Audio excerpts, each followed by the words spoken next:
मां शक्ति, मां शक्ति।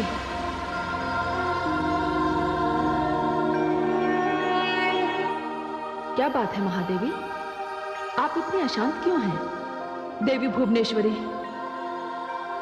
जब अशांति ने इतना भयानक रूप ले लिया हो तो कैसे शांत रहूं? ये क्या होने जा रहा है? क्या आपने इस परिणाम की ओर संकेत किया था? क्या ब्रह्म का अंश ब्रह्म रूपी शिव से युद्ध करेगा? हे महादेवी, अब तो इस संभावना को टाला नहीं जा सकता। अब असुर शंखचूड़ को रोका नहीं जा सकता। शंखचूड़ के विचार में जब तक कैलाश, ब्रह्मलोक और विष्णुलोक पर विजय प्राप्त ना कर ली जाए, वो विजय संपूर्ण विजय नहीं कहलाएगी। किंतु हे मां शक्ति, यह तो एक विनाशकारी युद्ध होगा। हां, होगा। जिन देवियों सरस्वती, गंगा और लक्ष्मी ने एक दूसरे को श्राप दिए, उन्हें इस परिणाम की आशंका भी नहीं रही होगी। हे देवी महाकाली, जिस प्रकार वरदान देने वाले को वर देने से पहले भली भांति सोचना चाहिए, उसी प्रकार श्राप देने वाले को भी भली भांति विचार कर लेना चाहिए। देवियों को मानव जैसी भूलें नहीं करनी चाहिए, सोच समझकर निर्णय लेने चाहिए। हे मां शक्ति, इस भयंकर युद्ध को अब रोकेगा कौन? क्योंकि ब्रह्मा जी के वरदान के अनुसार शंखचूड़ तो मर ही नहीं सकता। हां महादेवी, किंतु जिन ब्रह्मा ने शंखचूड़ को वरदान दिया है, उन्हीं ब्रह्मा ने उसके भाग्य में मृत्यु भी लिख दी है। शंखचूड़ ने अपना भाग्य लेख अधूरा ही पड़ा है, शेष तो भविष्य के गर्भ में है। हे मां शक्ति, तब तो इस बार या तो ब्रह्मा जी की लेखनी पराजित होगी या मृत्यु शंखचूड़ से हार जाएगी। हे महादेवी, इतनी व्यग्रता अच्छी नहीं। अब देखिए आगे कैसी स्थिति बनती है। समय के करवट लेने की प्रतीक्षा कीजिए।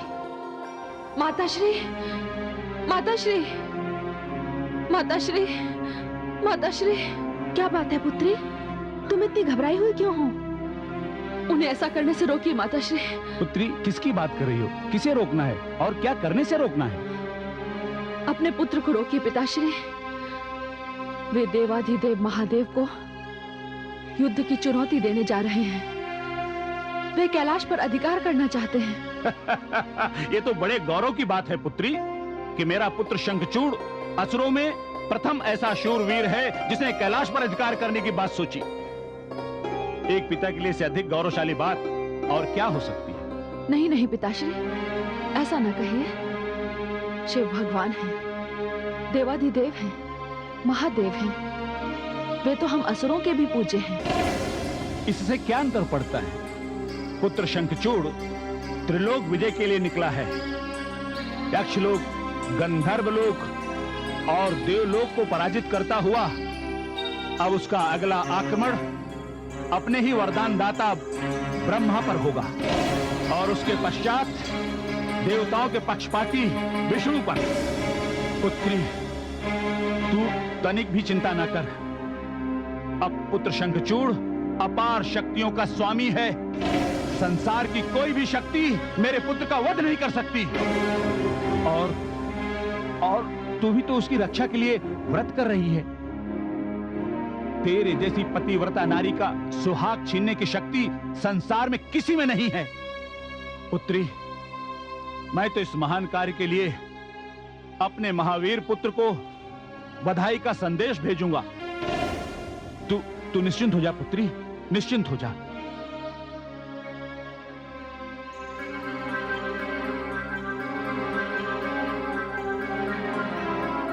हे भगवान, मैं क्या करूं? किससे कहूं अपनी विपदा? किसके पास जाऊं? हाँ, एक मार्ग है, शिव।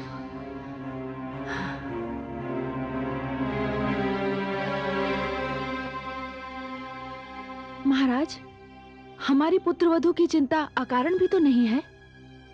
महारानी, जब हमारा पुत्र कैलाश पर विजय प्राप्त कर लेगा तब उसकी चिंता समाप्त हो जाएगी। महारानी, ये गुण मानव कन्या में ही देखा गया है। जिसे वो पति स्वीकार कर लेती है वो उसका परमेश्वर हो जाता है। पत्नी के लिए जब पति सर्वस्व हो जाता है तो पति की शक्ति दुगनी हो जाती है। मानव जाति की एक कितनी बड़ी विशेषता है कि पतिव्रता पत्नी पति के लिए महान प्रेरणा बन जाती है। मैं देख रहा हूं हमारी पुत्रवधू हमारे पुत्र की रक्षा के लिए कवच बन गई है। हाँ,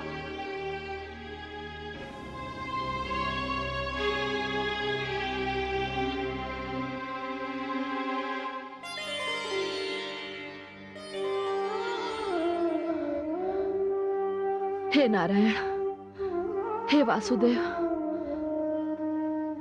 अब तो आप ही मुझे इस संकट से उबार सकते हैं।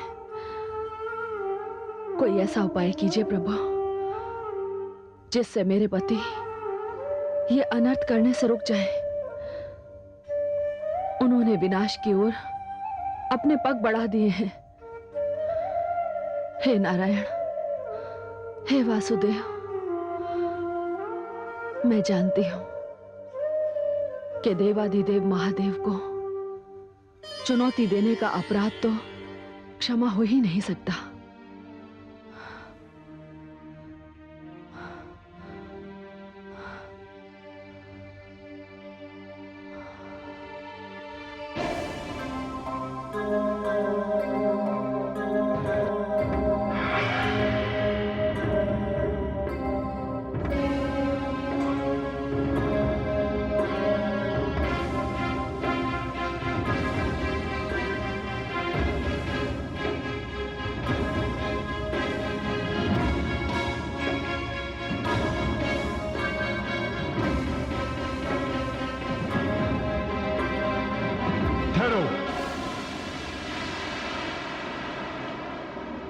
कौन हो तुम?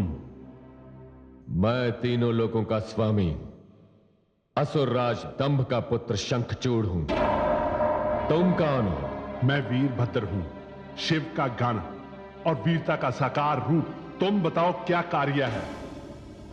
अपने स्वामी से जाकर कहो कि यहां से भागकर कहीं और शरण ले ले। अब कैलाश पर मेरा अधिकार होगा। मेरे स्वामी का आदेश है कि कैलाश पर हिंसा ना हो। मुझे उनकी अनुमति नहीं है, अन्यथा तुम्हारे इस दुस्साहस के उत्तर में तुम्हारे सिर पर भी तुम्हारा अधिकार नहीं रहता। वो अभी और इसी समय धूल चाट रहा होता। चला जा यहां से। तू वीरभद्र के क्रोध के सामने टिक नहीं पाएगा। तू मेरी शक्ति से परिचित नहीं है, इसीलिए ऐसी बातें कर रहा है। जा रहा हूं, किंतु ध्यान रहे, आज तक मैंने जहां जहां भी आक्रमण किया है उससे पहले उसकी चेतावनी भी दे दी है। तुझे भी चेतावनी दे रहा हूं। आज अकेला आया हूं, कल अपनी सेना के साथ आऊंगा। यदि कल तक तुम्हारे कैलाशपति कैलाश छोड़कर नहीं चले गए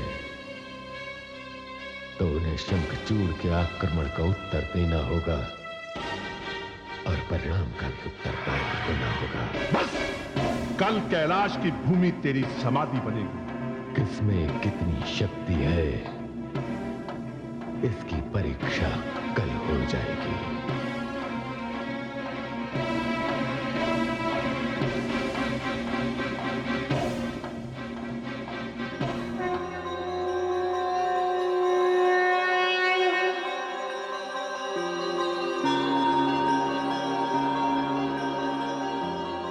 वो कौन था पुत्र?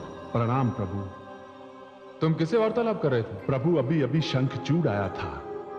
बुद्धि भ्रष्ट हो गई है उसकी। कहता था अपने स्वामी से कहो वो कैलाश छोड़कर भाग जाए। प्रभु ऐसे कार्यों के लिए तो आप मुझे अनुमति दे रखिए, मैं उसका वध कर ही देता, किंतु विवश था। वो धमकी देकर गया है, कहता है कि कल फिर आऊंगा और सेना के साथ आएगा। अच्छा, तो कल शंखचूड़ अपनी सेना के साथ आएगा?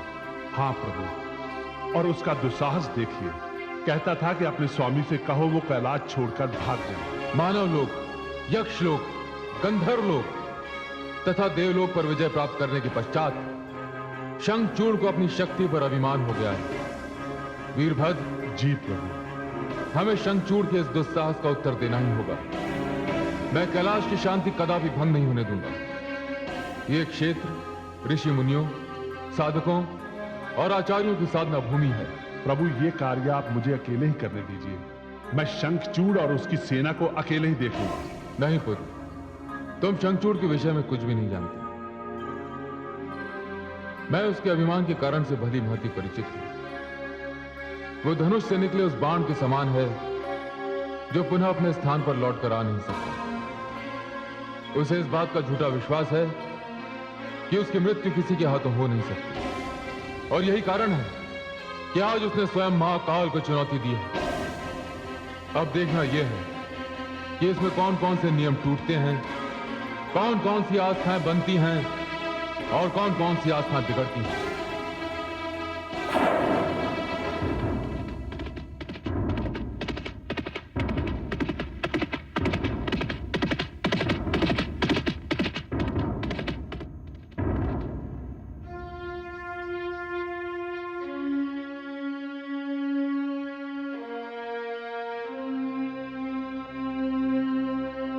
महाराज की जय हो। सेनापति, कल प्रातः सूर्य की प्रथम किरण के साथ हम कैलाश की ओर प्रस्थान करेंगे। उधर सूर्य का रथ पूरब दिशा से निकलेगा और इधर कैलाश पर हमारा आक्रमण देवताओं की सत्ता के सूर्य को अस्त कर देगा। किंतु ध्यान रहे, हमारे पिछले शत्रुओं की तुलना में यह शत्रु बहुत अधिक शक्तिशाली है। वैसे देवताओं को तो हमने धूल चटा दी है, किंतु सामना है अब उससे जिसे लोग देवाधिदेव महादेव कहते हैं। लोग ये भी कहते हैं कि जब वो अपना तीसरा नेत्र खोलता है तो प्रलय हो जाती है। स्वयं संहार का देवता माना जाता है। ये भी कहा जाता है कि उसके गण बहुत शक्तिशाली हैं। सेनापति,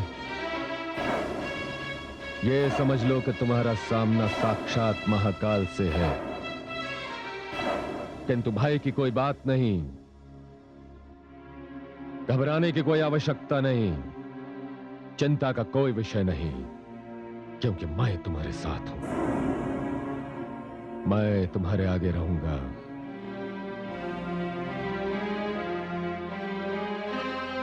महाकाल से सीधी और पहली टक्कर मेरी होगी।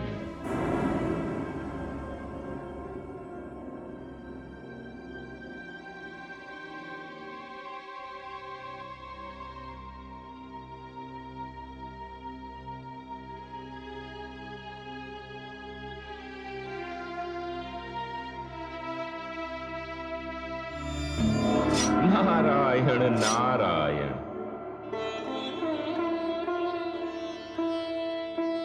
प्रणाम देवर्षि। देवी तुलसी, अब आप ही बताइए, मैं आपको आशीर्वाद दूं या एक सूचना निवेदित करूं? सूचना? कैसी सूचना देवर्षि? देवी तुलसी, आप तो जानती हैं कि आपके पति असुर सम्राट शंखचूड़ ने पहले तो कैलाशपति भगवान शिव को कैलाश छोड़ने की चेतावनी दी थी, किंतु अब वे अपनी सेना के साथ कल प्रातः सुबह की पहली किरण के साथ ही कैलाश पर आक्रमण करने जा रहे हैं। देवर्षि, वे शंकर से युद्ध करेंगे? देवाधिदेव महादेव से युद्ध करेंगे? महाकाल से युद्ध करेंगे, जिसे आज तक कोई जीत नहीं पाया? उसे पराजित करने का विचार उनके मन में कैसे आया? देवर्षि, ये तो सभी जानते हैं कि शिव के सामने कोई वरदान, कोई विशेष अधिकार टिक ही नहीं सकता। शिव एक ओर और संसार की सारी शक्तियां दूसरी ओर। देवर्षि, ये क्या हो गया है मेरे प्राणनाथ को? मुझे तो भय लग रहा है कि मेरे स्वामी का ये अभियान किसी अनर्थ का रूप न ले ले। देवी तुलसी, आपकी आशंका पूर्णतया सत्य है और आपका भय भी उचित है देवी तुलसी। ये युद्ध अपने साथ विनाश लाएगा। और क्षमा करें देवी, इस युद्ध में आपके सुहाग पर भी आंच आ सकती है। नहीं, नहीं देवर्षि, तो फिर मैं क्या करूं? आप ही कोई मार्ग बताइए देवर्षि। देवी तुलसी, आपके अतिरिक्त और कोई भी संघर्ष को नहीं रोक सकता। आप स्वयं रण क्षेत्र में जाइए और अपने पति को इस विनाशकारी युद्ध को प्रारंभ करने से रोकिए। देवी तुलसी, इस युद्ध के परिणाम की प्रतीक्षा करना विनाश को आमंत्रित करने के समान होगा। आपने सत्य कहा देवर्षि। आपका आदेश शिरोधार्य है। मैं जाऊंगी। अपने सिंदूर की रक्षा करने के लिए अवश्य जाऊंगी। देवर्षि, मैं अपने भाग्य के सूर्य को ग्रहण नहीं लगने दूंगी। कल प्रातःकाल सूर्योदय से पूर्व मैं वहां पहुंच जाऊंगी। नारायण नारायण।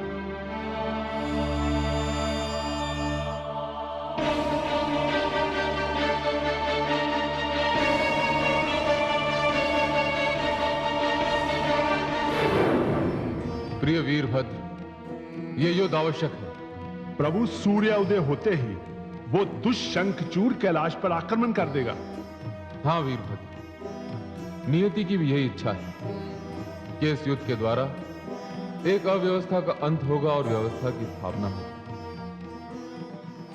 देख नहीं रहे, तब ने अहंकार का रूप धारण कर लिया है और अहंकार तीव्र गति से विनाश की ओर बढ़ रहा है।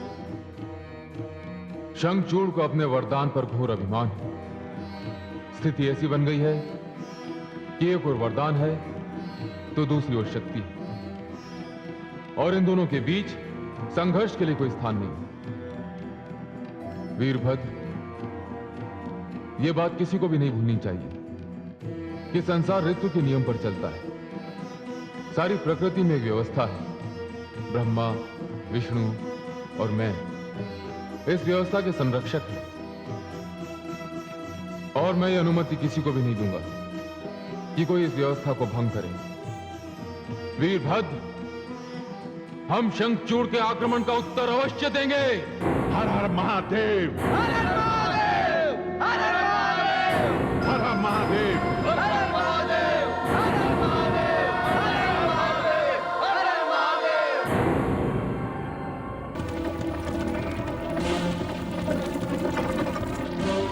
शीघ्र चलो।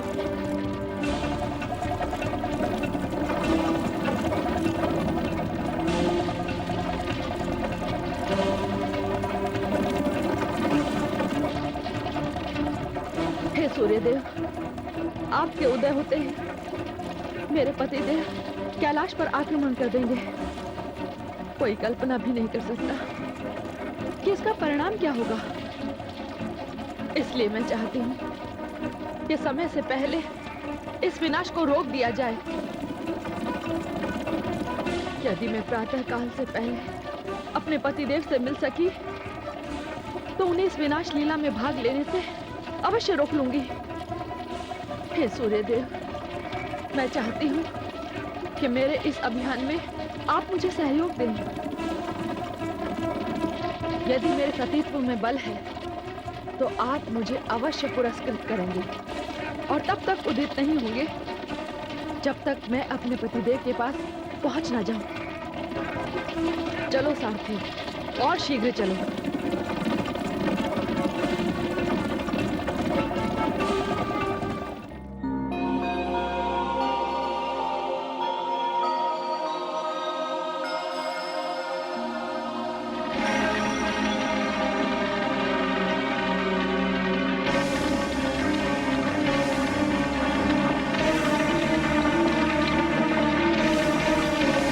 कौन सी शक्ति है जो आज मुझे अर्थात सूर्यदेव को उदय होने से रोक रही है? मैं देवताओं का मित्र कहलाता हूं, इस आकाश की अग्नि हूं, अंधकार का नाश करने वाला प्रकाश हूं।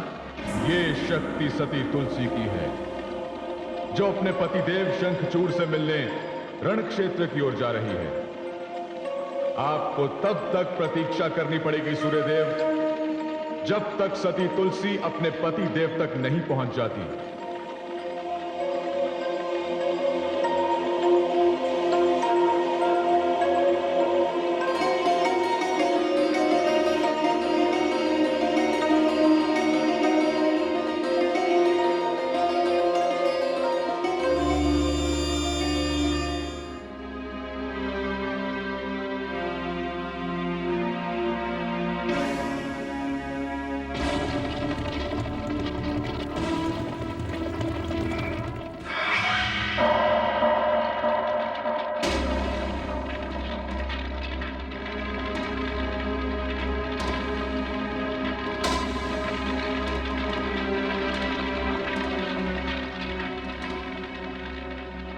आज्ञा असुरराज।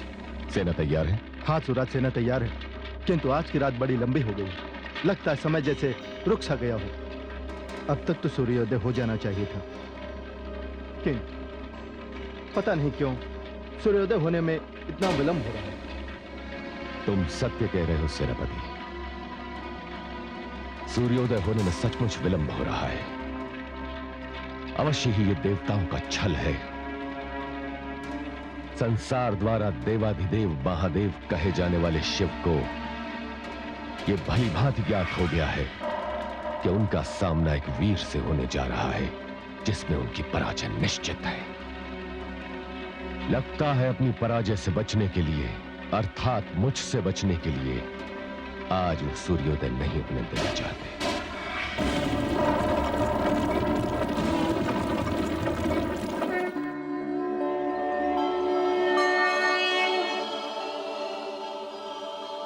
हे आदिशक्ति, ये क्या हो रहा है? मेरा वरदान पाकर शंखचूड़ भगवान शिव से टकराने चला है। हे देवी भुवनेश्वरी, ये तो महानर्क की घड़ी है। मुझे भय है कहीं प्रलय न हो जाए। मेरे वरदान के कारण शंखचूड़ मरेगा नहीं और भगवान शिव उसे छोड़ेंगे नहीं। उधर तुलसी का सतीत्व शंखचूड़ की रक्षा कर रहा है। हाँ ब्रह्मा जी, ये सत्य है। इस समय तो सूर्योदय को रोककर तुलसी अपने पति को शिव शक्ति से टकराने से रोकने जा रहे हैं। और यदि शंखचूड़ ना माना तो परिणाम क्या होगा? ब्रह्मा जी, कोई इसे नियति का खेल कहता है, तो कोई इसे ब्रह्म की माया और कोई इसे परमात्मा की लीला मानता है। किंतु हे परमेश्वरी, भविष्य के गर्भ में क्या छिपा है, ये तो आपकी माया, आपकी लीला, आपकी शक्ति ही जाने। किंतु जो परिणाम होगा उसके भय से धरती कांप रही है। देवलोक, मानवलोक स्तब्ध हैं। किसी की समझ में नहीं आ रहा है कि क्या होने वाला है। ये तो केवल आप ही बता सकती हैं। हे ब्रह्मा जी, इन सारी समस्याओं का समाधान केवल एक के पास है, और वे हैं चतुर्भुज, पीतांबरधारी, लक्ष्मीपति, परम कल्याण स्वरूप भगवान विष्णु। तुलसी तो शंखचूड़ के पास पहुंच रही है, किंतु आप भी देखिए आगे जो होता है।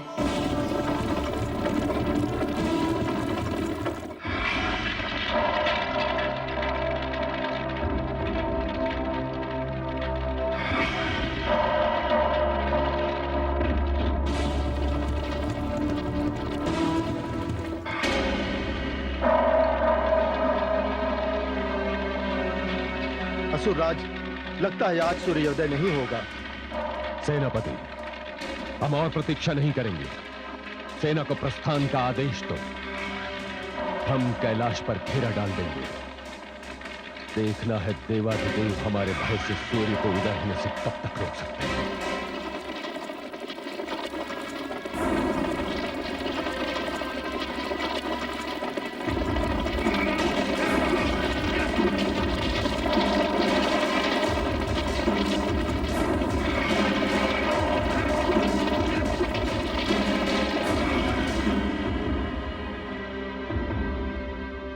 तुलसी,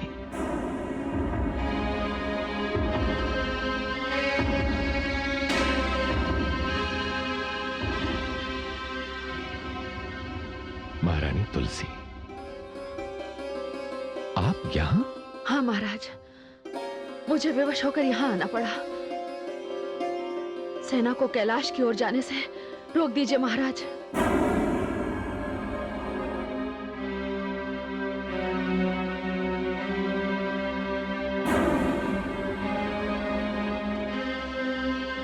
सेनापति,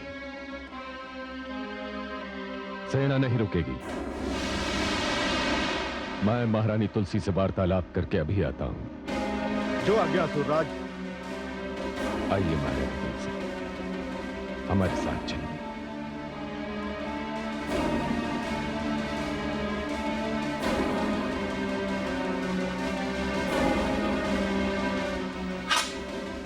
चलो सैनिकों।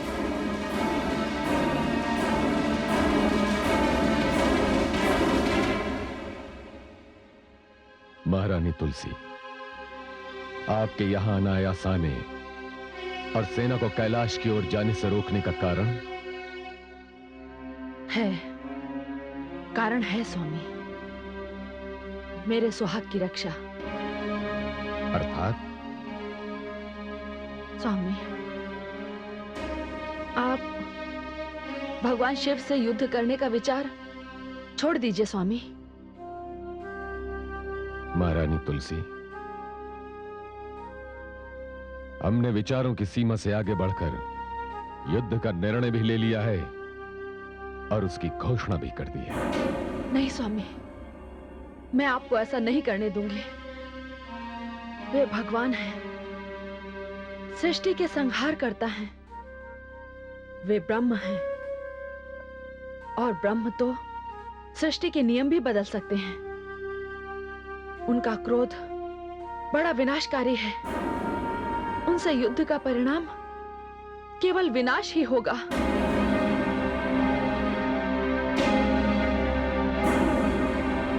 बड़े आश्चर्य की बात है महारानी तुलसी, वो आप थीं जिन्होंने मुझे मेरे पिताश्री की आज्ञा तथा वचन का पालन करने की प्रेरणा दी थी। स्वामी, वो वचन तो आपने देवलोक पर विजय प्राप्त करके पूरा कर दिया। नहीं महारानी, नहीं, ये विजय अधूरी है। अभी मैंने अपना वचन पूरा नहीं किया, क्योंकि इस बार मेरे पिताश्री त्रिलोक पर असुरों का आधिपत्य देखना चाहते हैं।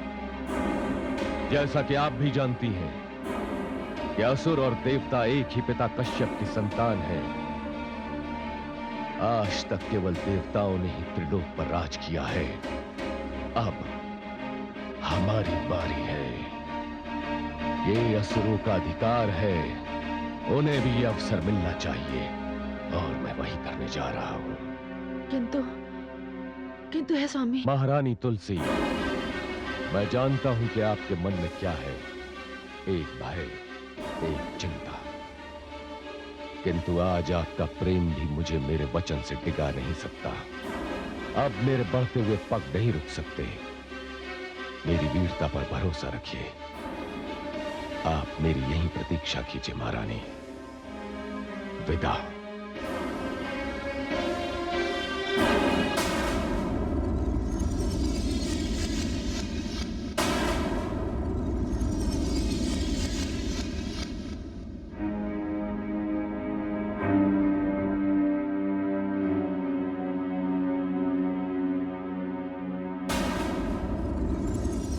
देखिए महारानी, आपके देवाधिदेव महादेव ने युद्ध टालने के लिए सूर्योदय ही रोक दिया था। नहीं स्वामी, ये आपका भ्रम है। सूर्योदय मैंने रुकवाया था। आपने? हाँ स्वामी, इस युद्ध का परिणाम मैं जानती हूं स्वामी, और मैं ये भी जानती हूं कि शिव क्या हैं और उनकी शक्ति क्या है। वे प्रलयकर महेश्वर हैं। उनका त्रिशूल अजेय है। उनका तीसरा नेत्र जब खुलता है तो विनाश छा जाता है। मैं नहीं चाहती कि आप ये भयंकर खेल खेलें। मैंने अपने सुहाग की रक्षा के लिए सूर्यदेव से प्रार्थना की थी कि जब तक मैं आपके पास पहुंच ना जाऊं, सूर्योदय ना हो। स्वामी, स्वामी, मैं इस युद्ध को रोकना चाहती हूं, आपकी रक्षा के लिए, अपने सुहाग की रक्षा के लिए। आप मेरी रक्षा की चिंता न करें महारानी तुलसी। आप मेरी विजय की कामना करें कि त्रिलोक पर विजय प्राप्त करके मैं शीघ्र लौटूं।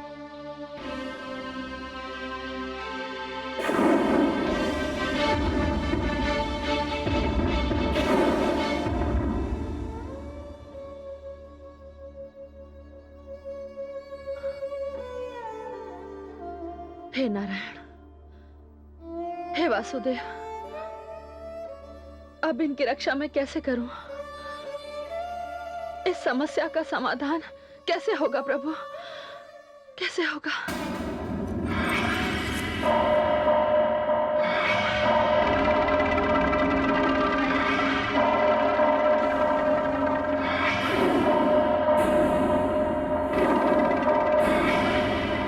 इससे पूर्व मैंने कैलाशपति को कैलाश छोड़ देने की चेतावनी दी थी। यह उनके लिए सुनहरा अवसर था। उन्हें भाग जाना चाहिए था। उन्होंने अपने प्राण बचाने का अवसर खो दिया है। उनके कैलाश न छोड़ने के फलस्वरूप अब युद्ध अनिवार्य हो गया है और इसका उत्तरदायित्व केवल कैलाशपति पर है। शंखचूड़, युद्ध करने के लिए तुम आए। कैलाश की शांति भंग करने का निर्णय तुमने लिया। हिंसा का मार्ग तुमने अपनाया। पहल तुमने की और उत्तरदायित्व मुझ पर। और ये सब केवल तुम इसलिए कर रहे हो कि इस युद्ध को जीतने के पश्चात तुम्हारे और तुम्हारे असुरों की देवताओं के समान पूजा होगी। ये मत भूलो शंखचूड़, युद्ध जीतने से किसी की पूजा नहीं होती, केवल मन जीतने से पूजा होती है। विजयी वो है जो आत्म विजयी है। तुम अपनी प्रवृत्ति के कारण, अपने स्वभाव के कारण असुर हो। तुम्हारा आचरण असुरी है। ये देवताओं का विचार है, उन्हीं का फैलाया हुआ भ्रम है। ब्रह्मा के वरदान ने मुझे इतना शक्तिशाली बना दिया है कि मानव लोक, यक्ष लोक, गंधर्व लोक और देवलोक के उपरांत अब कैलाश पर विजय प्राप्त करूंगा। इसके पश्चात ब्रह्मलोक और अंत में विष्णु लोक पर अपनी सत्ता स्थापित करूंगा। देवताओं का राज समाप्त करके असुर राज की स्थापना करूंगा। ब्रह्मा से मिले वरदान का यही उपयोग है। ब्रह्मा ने तुम्हें वरदान अवश्य दिया है शंखचूड़, परंतु तुम्हारे स्वभाव के कारण यह वरदान तुम्हारे लिए अभिशाप बन जाएगा। तुम्हें ज्ञात नहीं है शंखचूड़, ब्रह्मा ने तुम्हारे भाग्य में तुम्हारी मृत्यु भी लिखी है और यह मृत्यु शिव के हाथों लिखी है। जान लो शंखचूड़, ब्रह्मा का लेख अटल है।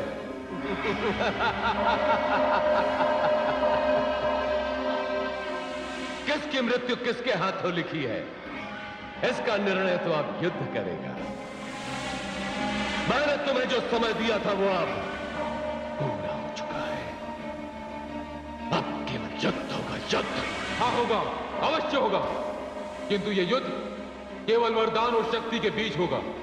इसमें दोनों ओर की सेनाएं भाग नहीं लेंगी। मैं नहीं चाहता कि कैलाश की पवित्र भूमि पर व्यर्थ का रक्तपात हो। कहो शंखचूड़, स्वीकार है तुम्हें? मुझे स्वीकार है।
आपने क्या किया? आपने उसकी छाती क्यों नहीं छेद डाली? वीरभद्र, शंखचूड़ की छाती और मेरे बाण के बीच एक सती की छाया है, पतिव्रता का बल है। मुझे शंखचूड़ की छाती को भेदने से पहले उस सती का वध करना होगा, और मैं एक सती का, पतिव्रता का वध नहीं कर सकता। प्रभु, तब तो इस युद्ध का परिणाम प्रलय ही होगा।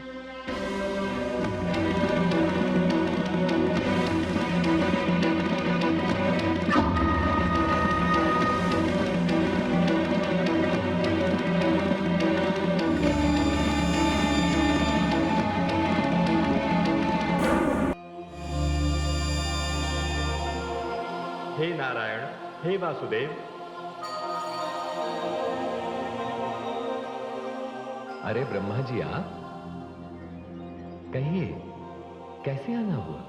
वासुदेव, आप सब जानते हैं, सब कुछ जानते हैं, कुछ भी आपसे छिपा हुआ नहीं है। हे नारायण, आप ही का अंश शंखचूड़ भगवान शिव से युद्ध कर रहा है। ये बड़ा अनर्थकारी है। भगवान शिव अपने शिवत्व की मर्यादा तोड़ेंगे नहीं, देवत्व का व्यवहार छोड़ेंगे नहीं, और मेरे वरदान के कारण शंखचूड़ मरेगा नहीं। हे नारायण, मैंने अपने वरदान के द्वारा महाकाल शिव को कितना विवश कर दिया है।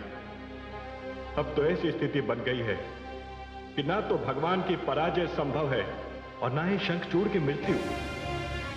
हे नारायण, अब तो एक ही मार्ग शेष रह गया है कि मैं अपमान का घूंट पीकर स्वयं अपना दिया हुआ वरदान वापस ले लूं।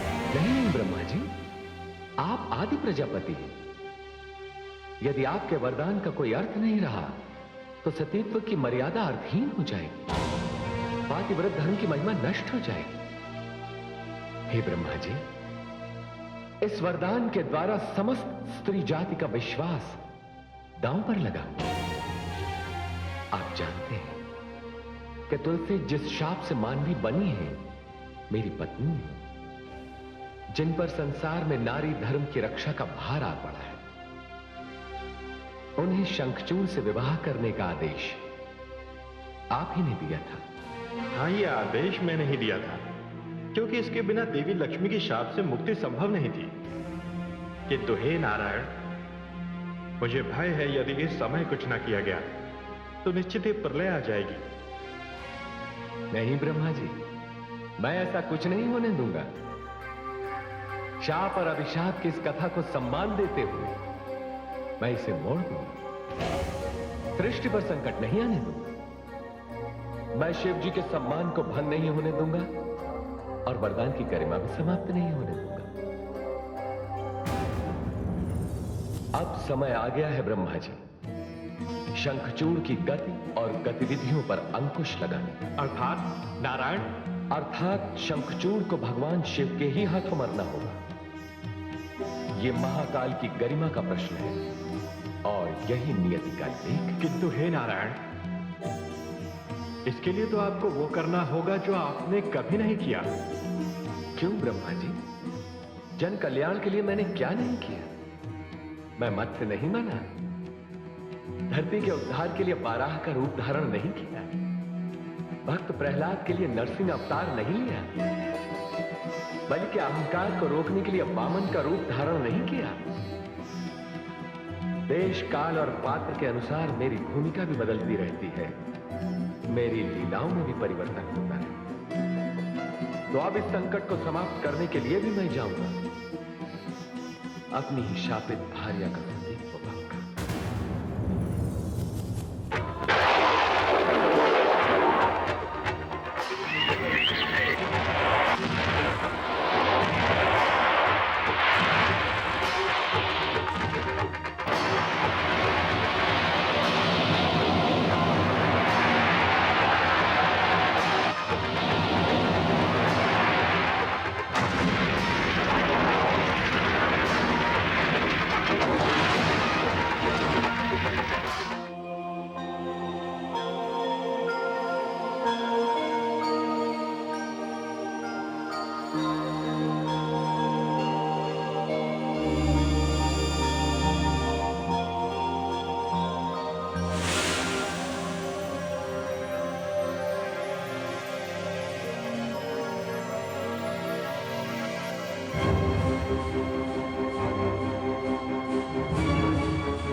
हे नारायण, हे वासुदेव, ये क्या हो रहा है? मैं जानती हूँ प्रभु, मेरे स्वामी जो कुछ कर रहे हैं वो उचित नहीं है, किंतु इस उचित और अनुचित के द्वंद्व में एक पत्नी की भूमिका कितनी कठिन हो जाती है। हे नारायण, मैं तो अपने पत्नी धर्म का पालन कर रही हूं। मेरी सहायता कीजिए प्रभु, मेरे सुहाग की रक्षा कीजिए, मेरे सुहाग की रक्षा कीजिए प्रभु।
युद्ध से मेरा ध्यान भंग करने के लिए वातावरण बदलने की आवश्यकता पड़ गई। नहीं शंखचूड़ नहीं, तेरे सर पर काल मंडरा रहा है। तुझ में जो अहंकार है, जो अभिमान है, वो तुझे अपने भीतर झांकने नहीं देता। अन्यथा तुझे ज्ञात हो जाता कि तुझ में जो शक्ति है वो तेरी नहीं। मेरी शक्ति मेरी नहीं। जिसे प्रलयंकर शिव न मार सके उससे अधिक शक्तिशाली और कौन होगा? कैलाशपति, आप व्यर्थ की बातें छोड़िए। समझ लीजिए कि कैलाश मेरा हो चुका है। आपकी प्रभुता के दिन गए। पहले प्रभु और विष्णुलोक। सारी सृष्टि हम असुरों की होगी। अब हम ईश्वर होंगे और हम ही पुजारी। सारे मंदिरों में हम होंगे, हम। हर मंदिर में हमारा अधिकार होगा, हमारी पूजा होगी। अरे अभिमानी, समझता क्यों नहीं? तू और तेरी सारी शक्तियां एक शाप का परिणाम है। तू स्वयं एक शाप की देन है। तुम्हारा विवाह ही तुम्हारे संहार का प्रारंभ था। जिस अग्नि के साथ फेरे लेकर तुमने विवाह किया था, वो तुम्हारी चिता की आग थी जो सुलग रही थी और अब लपटों में बदलने वाली है। ये अभिमान भरे शब्द तेरे अंतिम शब्द थे। ये युद्ध तेरा अंतिम युद्ध है। तेरे जैसे सहस्त्रों शंखचूड़ भी भगवान शिव के चरणों की धूल के बराबर नहीं। शक्ति मुझे शिव पर विजय प्राप्त करने से नहीं रोक सकती। अरे मूर्ख, तू जो अब तक जीवित है वो तेरी पत्नी के पातिव्रत धर्म के कारण है। तूने तो अपने अभिमान के कारण अपनी पत्नी के व्रत को भी निष्फल कर दिया। अब तेरे पाप का प्रायश्चित तुलसी के कारण किसी और को करना पड़ेगा।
वासुदेवाय।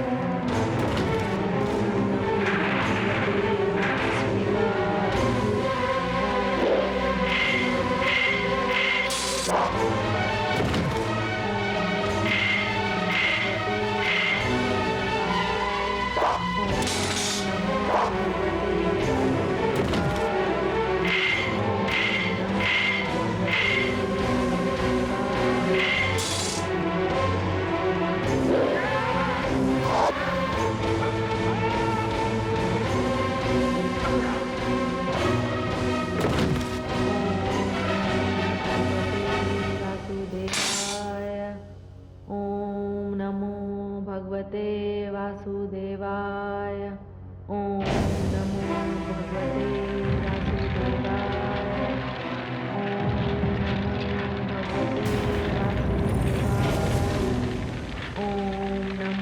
भगवते वासुदेवाय।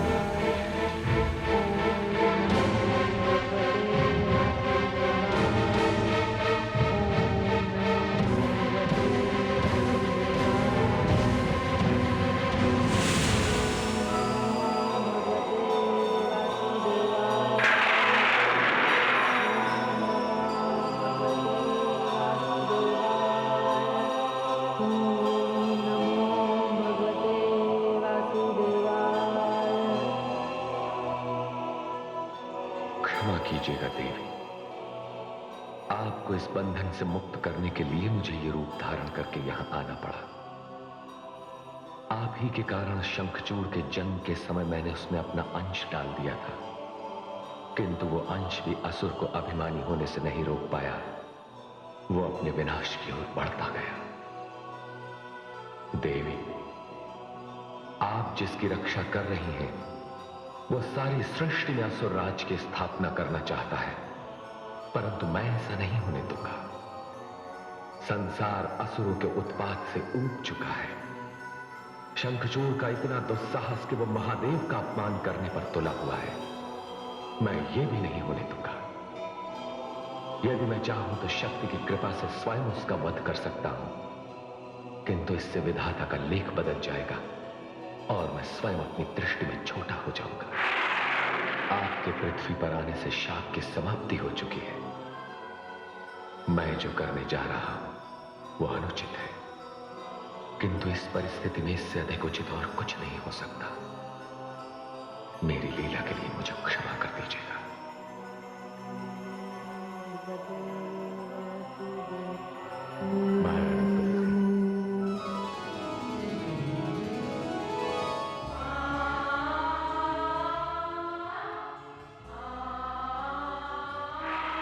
स्वामी, स्वामी आप?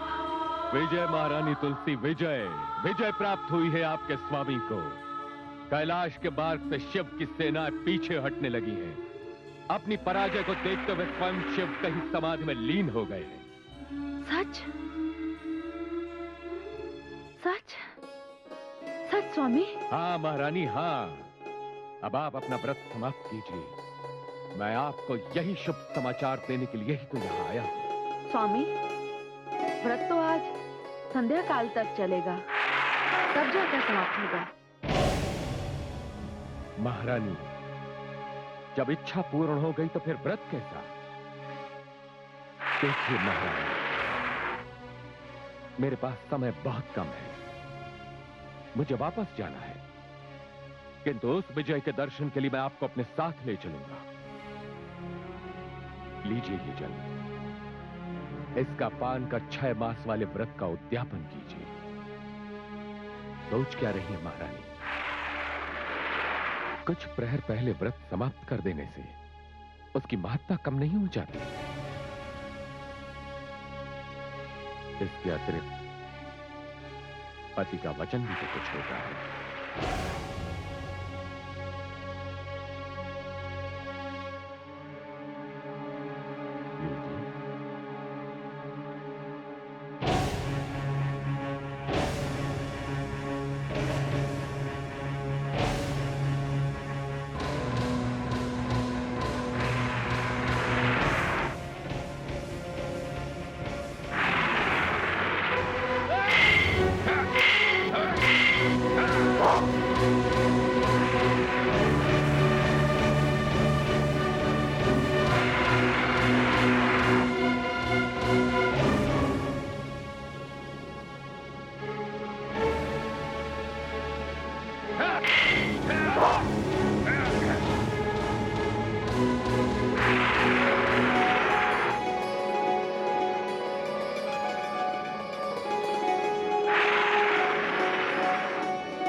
स्वामी, मैंने अपना व्रत तोड़ दिया।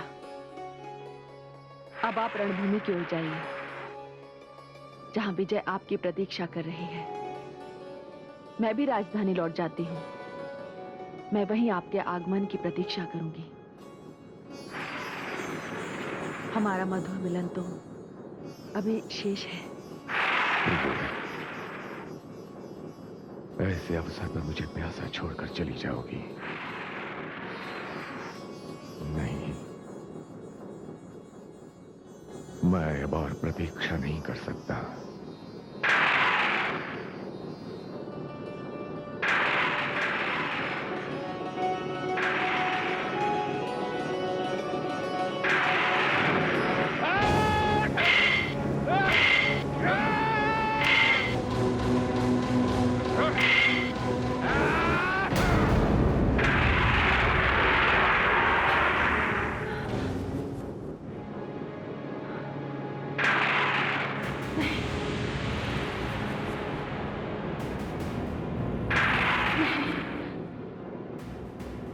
नहीं, तुम मेरे स्वामी नहीं हो।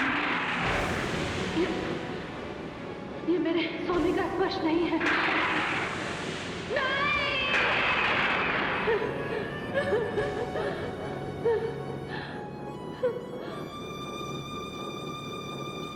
ये मेरे स्वामी का स्पर्श नहीं है।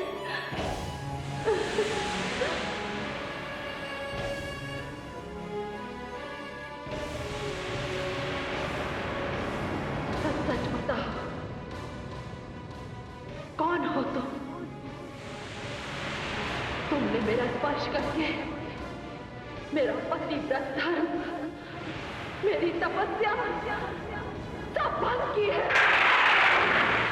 शीघ्र बताओ, कौन हो तुम? कौन हो तुम? अन्यथा मैं तुम्हें शाप दे दूंगी।